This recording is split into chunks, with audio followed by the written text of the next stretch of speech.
Hello friends, কেমন আছেন? আশা করি সবাই ভালো আছেন। এই সকালে সব কাজ টাজ করে এসে নাস্তা করে একটুখানি শুয়েছিলাম। আমি শরীরটা একদম ভালো লাগে না। সকালে যখন আমি হাঁটতে যাই, হেঁটে আসার পরে আর আমার হাঁটুগুলাতে পা গুলাতে এত ব্যথা করে কেন বুঝতে পারি না। এক্সারসাইজ করে একটু হাঁটি, আজকে বর্ষা ছিল না, এই জন্য এখন উঠে আসলাম রান্না করব। কারণ যতই মহিলাদের শরীর খারাপ হোক, যাই হোক, রান্না করিতে খাওয়াইতেই হবে, কোনো অপশন নেই আর আমাদের, তাই না?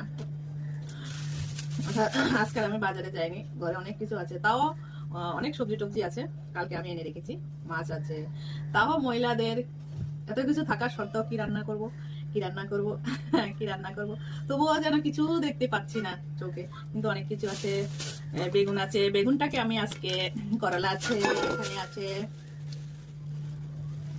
এটাকে গৌর গৌর বলে, আর আছে ভেন্ডি। ভেন্ডিটাকে আমি, কারণ এটা এখানকার রেসিপি, ওরা এখানকার খায়, এই লঙ্কাগুলা ঢেলে নারকেল দিয়ে রান্না করব। আমি দেখাবো এটার রেসিপিটা। এটা খুব টেস্ট লাগে। এর সাথে দেবো কারি পাত্তা, প্রচন্ড ভালো লাগে এটা খেতে। তারপরে আমি বেগুনটাকে আস্ত আস্ত এভাবে কাটবো। দেখি বেগুনটাকে আমি কিভাবে, বেগুনটাকে আমি নারকেল বাদাম দিয়ে বাদামটাকে ভাজবো। এটুকু এটুকু করে কেটে নিয়েছি। বাবা, এটাতে তো পোকা আছে মনে হচ্ছে। বেগুনটাকে আমি এভাবে কেটে নিচ্ছি, একটুখানি কঠা রেখে দিয়েছি। তারপর বেগুনটাকে আমি এইভাবে কুচা কুচা মাঝখানে মাঝখানে একটু ফালিয়ে দিচ্ছি। এটাকে আস্তে আস্তে ভাজবো।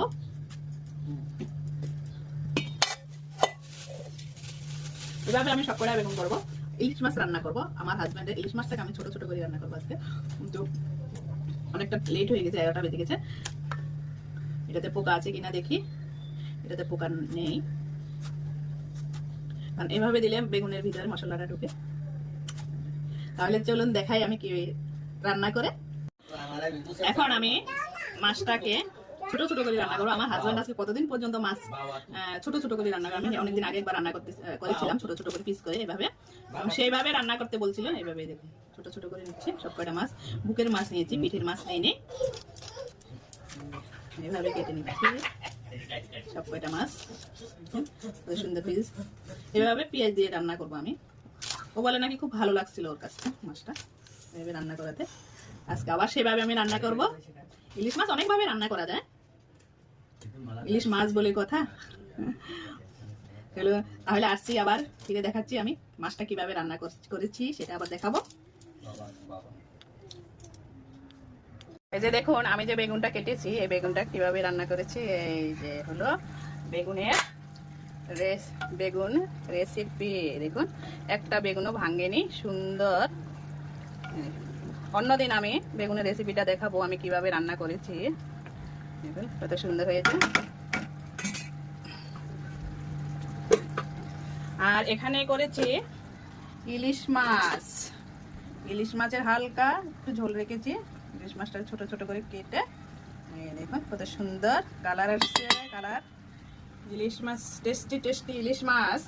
আর বেগুনের এই রেসিপিটা এত ভালো লাগে খেতে, কি বলবো আর, অসাধারণ খেতে লাগে, খুবই ভালো লাগে। আর রুটির সাথে আর একটু ঝোলটা আমি টানাবো, রুটির সাথে তো খুব হেভি লাগে খেতে। দেখুন বেগুনটা একদম ভাঙবে না, আস্তে আস্তে থাকবে। আদা সিদ্ধ করে ফেলছি আমি ভাজার সময় বেগুনটা।